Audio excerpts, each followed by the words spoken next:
All right. Well, today I have Karinda Kinsler from, is it Montgomery, Texas?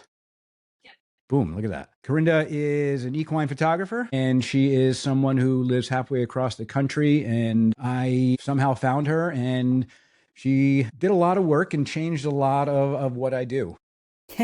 And so it's been, was it 3 years ago we connected? Like Yeah, 2023, 2022, something like that. I still remember the road I was driving down when I talked to you for the So first do time. I. How weird is that? I know exactly where I was. Oh my So gosh. crazy. That's so funny. Nice that we were both in the car, paying attention to the road and being safe. Excellent. I think I was a passenger, I was Oh, being okay. safe. I was You're not. I you're the dangerous one. right, right. Absolutely. Awesome. So yeah, back in 20, I think it was 2023. Let's say that's what it was. I was what I thought was successful, right? I had a lot of clients. Was doing a lot of shoots, and you kind of directed me to how I can be more efficient and be better at what I do. I found you through your podcast. I was getting into podcasts and learning, how to kind of sift through the ones that were kind of crap and cookie cutter, and then I came across yours, and it was at first I was like, oh, she's a horse photographer, so this isn't going to work. And then the more I listened, the more I realized, like, honestly, it was one of those weird things where it was like you were talking right to me. It was a little freaky. Like Yeah. everything you were talking about that photographers do wrong, I was doing. I was charging, around $300 a session, delivering tons of digital images only, and saying yes to everything. Yeah. It was I was busy. But you were doing something right. Let's Yeah. like address that though for real. I think that was the most important piece of where you were at is that you were doing a lot, but you were getting those clients somehow, which is really the hard part. It's hard to teach people to go out and put themselves out there, and you really had mastered putting yourselves out there and getting the clients. Mm. You were just doing too many clients for too little money, which is really says a lot about you and where you were at that time. That I was like, oh, this is great. Like we can take you and help you charge more money, and you already have all these clients. So you were doing something right. You weren't doing everything wrong. So Not everything, right? I Yeah. just felt like I had to point that out that No, you I were doing appreciate that. something really good there in your business to have what you had at that point in time.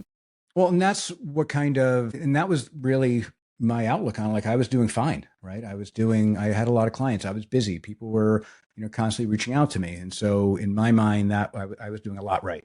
And it was just listening, to your podcast and then talking to you and then, getting into your coaching program. I was like, holy crap, there's so much more here that I can be doing. There I was at that like level of, I wasn't there quite there yet, but I was, burnout was on the horizon if I continued what I was doing. And no, it was awesome. Yeah, because you were working full time at the Full time time teacher. Yep. and shooting like how many sessions a month? I feel like it was like 20, 25, right? A month Yeah, it was sometimes. a lot. There It there was was one crazy. month. It was like 42, I think, in one month. Wow. Yeah. Yeah. No, it got crazy, and it was like, I always, I truly believe things happen at the right time for the right reason. It's hard to see initially, but the, the, the fact that I stumbled upon your podcast at that time, when I thought everything was fine, everything was going well, and yeah, it was awesome. Yeah. And before, I mean, how long were you like? I know you've been photographing a while, but specifically the coaching part, like how long were you coaching prior to when I got? Yeah, I started my photography business in 2012, and I think I started doing coaching around 2016 only because I would go to like workshops, and I was like a workshopaholic. And what happened was I would find that I'd go to these workshops, and then at night after the workshop was done and we were like winding down and hanging out in the evenings, I was like sitting around and giving people business advice, and people were coming to me and asking me questions, and I was like, I might kind of be good at this. Like people are coming to me and they're taking what I'm telling them, and then they're reaching out to me months later and being like, holy crap, what you told me worked. And that was at that point when I was like, I should really start like sharing with people, because somebody has to be there to help support these newer photographers and to pour into them and just be like, hey, you're new, or hey, you're learning. I was there once. Here's the advice. Here's helpful things. And that's why I started my podcast, actually, was because I was like, I can get this information to so many more people for free and just spread the word and help people, and if it helps one person, then it's worth it. And it obviously has helped a lot of people, but we all need to be lifted up in this industry because it's hard. It's not easy. It is difficult. And so, yeah, that's kind of the journey of getting into coaching and helping other photographers. Yeah. And I think you do that pretty naturally, as far as like the sitting around and giving advice. And, we used to joke that, you weren't just our business coach, but our therapist as well. And, you get a lot of inside information, from us, Yeah. your coaching clients and things. But I think what I found to be one of the best things was your message. Although your niche is equine, right? It's just kind of spread out. Is that something that you intended? Were you always working when you started coaching? Were you always multiple niches and genres and things, or were you primarily equine? Yeah. So I photographed weddings and newborns. I actually built a newborn photography studio on our property before I did horses. Like, I learned how to use my camera with horses, and then I went to weddings and newborns because that's just what you do. And I had a business coach actually that was a newborn photographer. So I just ended up getting like swallowed into the abyss of newborn photography. And one day I woke up and was like, this is silly. Why am I doing this? I was terrified of babies, to be honest with you. I kind of hated every time I took a baby away from a new mom. I was like, I'm going to break it. And I was like, why am I doing this? Why am I not photographing what I like? And I decided to build a new brand quite literally overnight, because at the time I had actually separated my equine and, or not my equine, my newborn and my wedding photography. I had separated them into two separate brands. So I was essentially running two separate businesses that were completely disconnected. Like, people didn't even realize, my wedding clients didn't even realize I photographed newborns, and my newborn clients didn't even realize I photographed weddings. So pro tip, don't separate your brands so completely that your clients don't know what everything is that you do. Right. So I'd started and built two brands. And then when I started my equine brand, I was like, well, this is the third time around building a brand. I can do everything right this time around. And so when I built that third brand, it really taught me a lot of lessons because I was building it from scratch with a new group of people. And so whenever I transitioned and started doing a lot more coaching, it happened that I can help all these other types of business owners and types of photographers because I had done the other things, right? I hadn't just been in the horse world my whole life. And actually, I always say that marketing as a horse photographer is way harder than any other genre because people don't wake up and say that they need photos of their horses. So I think going into the equine space actually made me work a lot harder and learn a lot of new things that I got to be lazy on with my wedding and my newborn brand because it was much easier to get clients in those genres. Would you say it was, but going into that equine market, less saturated, or down in Texas, are there horse photographers everywhere? Yeah, it's less saturated for sure, but at the same time, there's not a whole lot of clients, right? It's like everybody is getting married constantly. Everyone's having babies. Like, I can go to the coffee shop on a Tuesday morning and see 10 people who just had new babies. And I'm like, bam, if I was a newborn photographer, these would all be my clients, right? But you don't just run into people constantly who have horses and who need portraits. So it's just a different, totally different market and totally different strategy involved with that. And like I said, you just have to work a whole lot harder. My phone used to ring off the hook when I did weddings and newborns because it's like, hey, I'm getting married. I need a wedding photographer. Oh, hey, I'm having a baby. Facebook message. You just don't get that in the horse and the pet photography space like you do in other spaces. Sure. No, I get that. I think about like all the people I know up here who have, horses and things, and there's not many. I can count them on one hand. Yeah. No, for sure. Absolutely.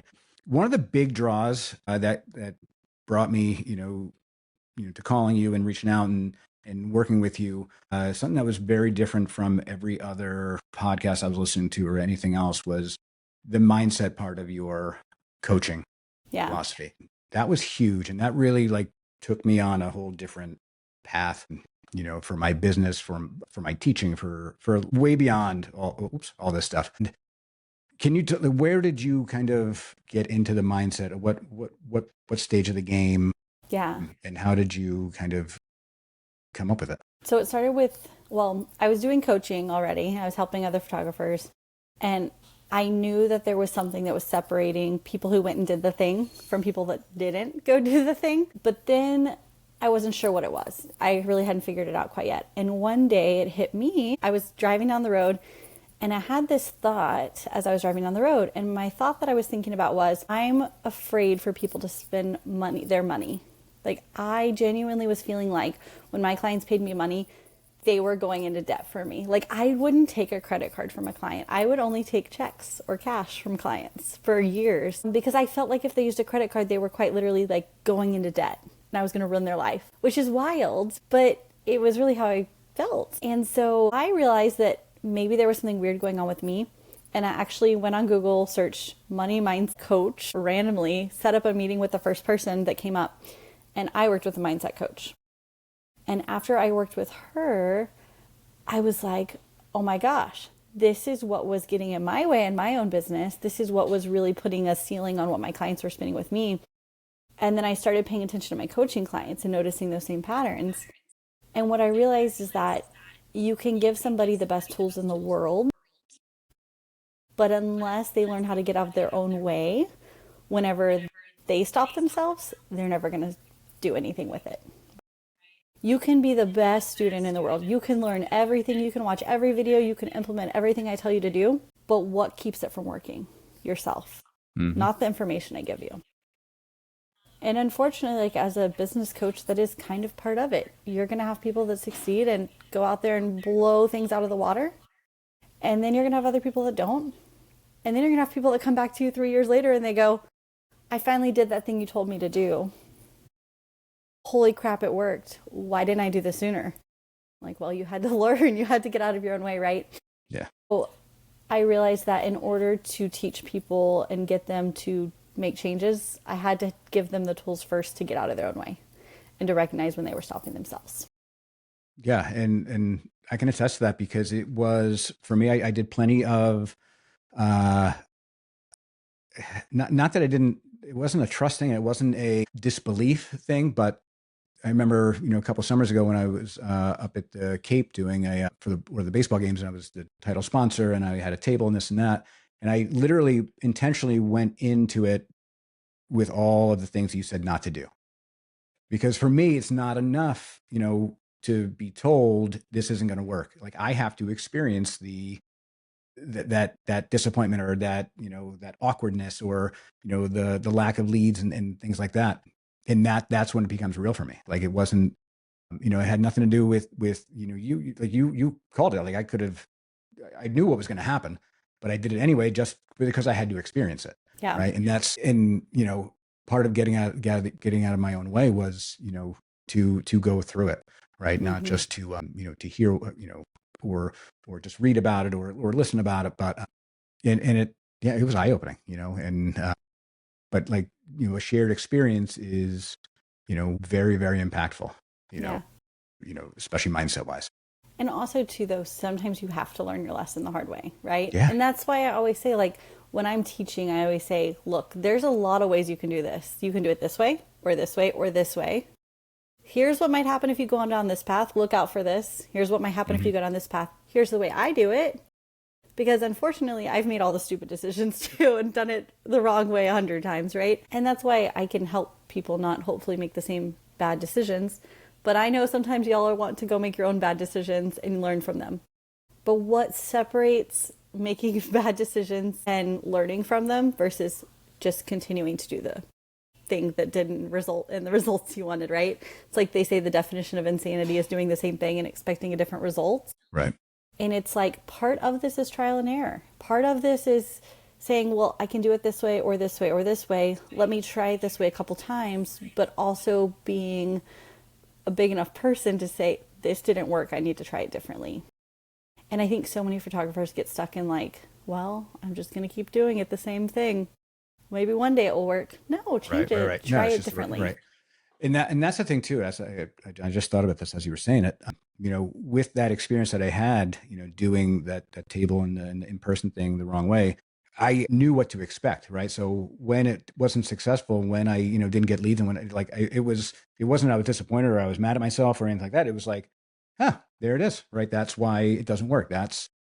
So the expectation of, thinking it's going to be, Karinda doesn't know what she's talking about. I can spin this my way, and it'll work for me. And then it didn't. It was kind of just a validation, and so yeah, not the idea of, what, I'm going to make this work. It's going to be perfect. I'm going to try, 7 more times the same exact way. It's just the wrong people. Maybe it's just this.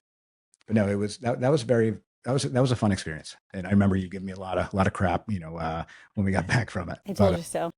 You did, yeah, yeah. There's a lot of those. Yeah, so it's that's the thing. Working with you, it's like you're working with somebody you've known for years. What I love too is that you can adapt. We all of us, when we're on the calls together, or just the individual calls, you don't just sit there and just read from a script. You don't just sit there and check a box. You're listening, you're adapting, you're coming up with ideas that are relevant, to what we're into and to where we're struggling. So I love that. I mean, I've talked you up to so many people, but truly, like, that idea of, struggling and failing and then figuring out a different way, right? Or finally listening to Karinda, or tweaking it. Listen the first time, then you don't have to fail. Just kidding. Yeah, but then you don't know what it's like. I mean, that's the thing, is that like business is not a one size fits all thing, right? And this is something that I think a lot of people expect, right? A lot of people expect that they're going to like hire a coach, and the coach is going to give them their price list and give them a script and tell them exactly what to do and what to say. And unfortunately, I could give my exact business and my SOPs and everything I do to somebody and say, here you go. And guess what? It wouldn't work for them, because everybody's different, right? And like, as much as like Rob has learned from me, and as much as I've given Rob advice, Rob's advice is for Rob. It's not exactly what I do. It's a lot of like, hey, here's why we need to do it this way. Here's the purpose. Let me help you build it your way. Because also, if you don't build something and you're taking your business, and this is really important, if you're taking your business right now and you feel like something is like putting a square peg in a round hole, and you're like, this just doesn't feel right, or it's just not fitting, it's probably because it wasn't built for you. And like, it infuriates me that people think like just getting a price list from a coach is going to fix their problems, because it's not. Right. It infuriates me that people think a script is going to magically fix their business, or an email template. Unless you wrote the script, or unless you typed that email template, it's useless for you.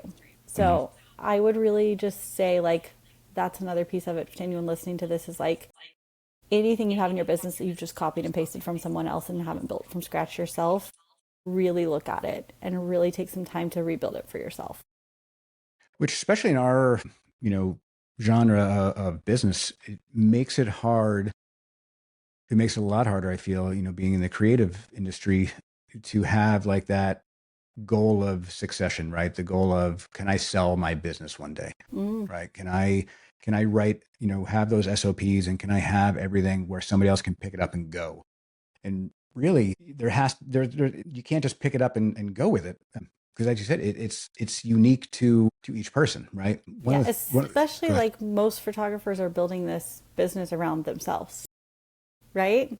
Like, our clients, honestly, they're booking us for us, unless you are purposely building one of those businesses that is faceless.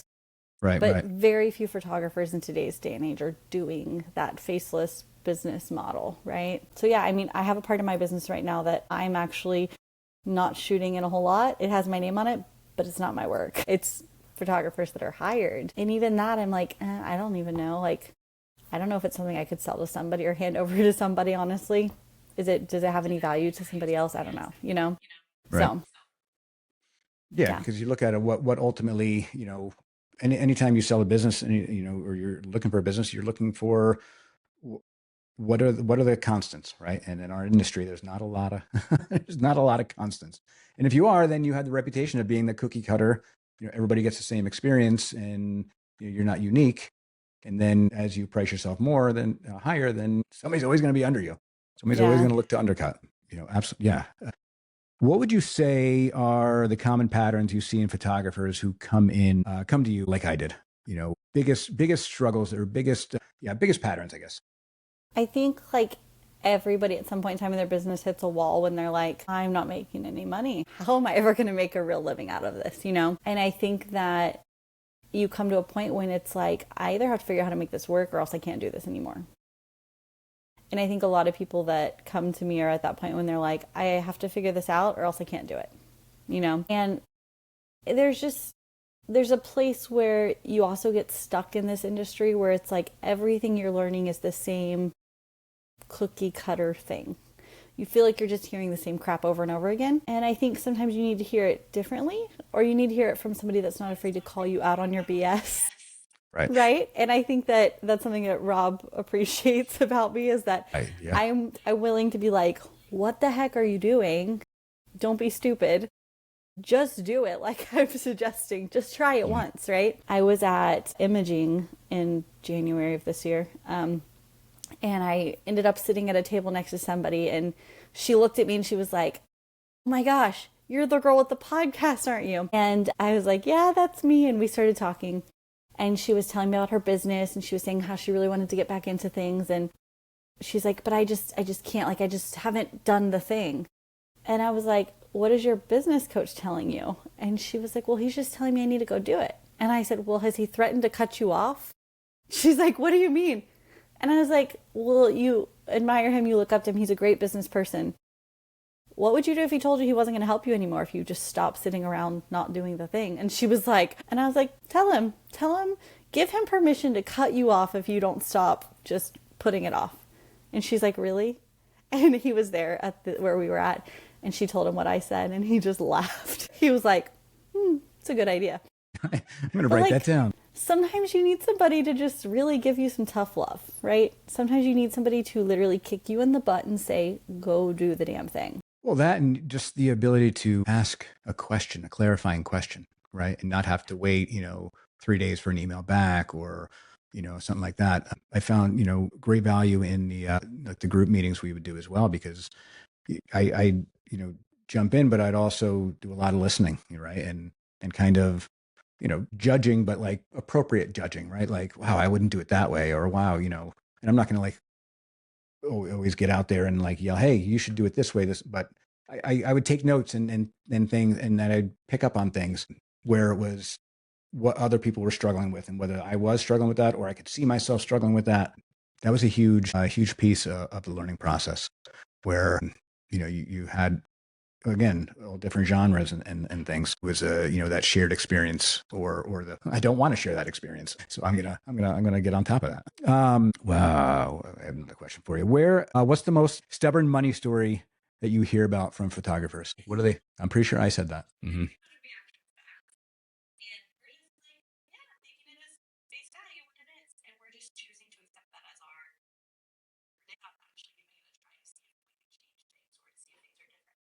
Yeah, no, you talk a lot about limiting beliefs and limiting factors, with your mindset work. You said a word there that really resonated with me, and this is something that I constantly think about, and that's opportunity, right? I never gave my clients an opportunity to get their work printed, from the best, vendors in the world, right? I never gave them that opportunity. I just put a post out there yesterday about, the idea of, why, digitals are great, but digitals are not the end result. Like, because whatever I put on my screen, which is calibrated and, but I put it to my phone and it's not calibrated. Now it looks different. Then I send it to you and now it looks different on your phone. And then you upload it and now it's different. No, you don't know what the intended purpose or the intended, quality was really supposed to be. And giving clients the opportunity, even if that opportunity is to say, no, I don't want that. I think that was a learning curve as well of, just because I'm offering and just because I'm setting prices, at this level, and using, the best vendors in the world, getting my albums from Portugal or ordering metals from Germany, doesn't mean that everybody's going to want it. But the ones that do are very happy that they do. Mm-hmm. Could you have showed them? Mm.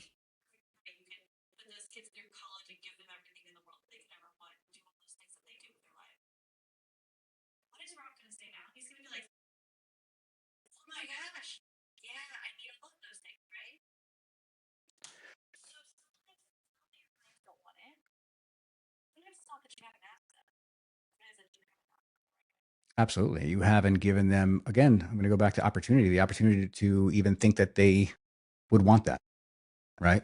We're so stuck in that digital, phone camera or phone pictures on our phone stage right now, in our society that we lose sight of it. We don't recognize that you know, things that we would love to see. All right. The love to touch. Right. I love when I can get clients over here and put some of the samples in their hands, right? Like where they can feel that it's not just a flimsy, reflective, sheet of paper, but it's a hardy thing, like, with the gilt canvases. And, I'll go and I'll be like, please touch this. Like, just feel the difference. And it's funny. People are like, no, I don't want to get that dirty. I go, no, it's fine. And you're like, yeah. Yep. No, absolutely. And I think one of the things, and I know we said like 20, 25 minutes, we're at like 32 minutes right now. Surprise, surprise. One of the things that held me back for a long time when I started working with you to selling the products is, I feel like I'm the ultimate consumer, right? You show me something enough times and you show me its value, I'm going to probably buy it. Sometimes it's impulse. Sometimes I do my research.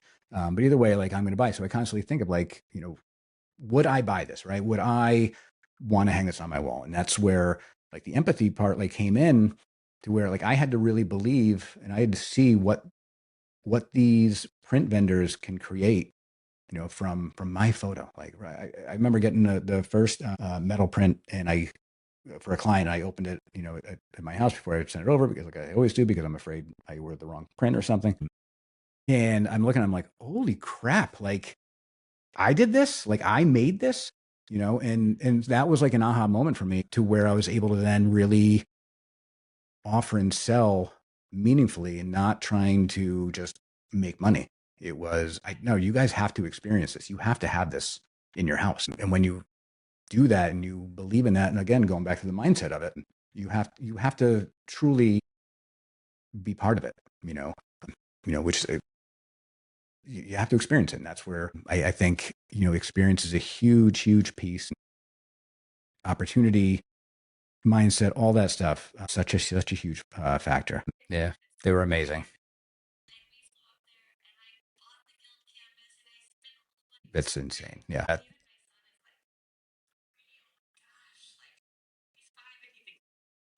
Yeah.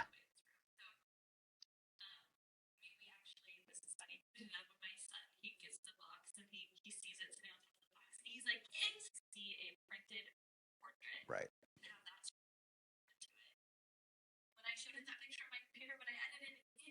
Mm-hmm.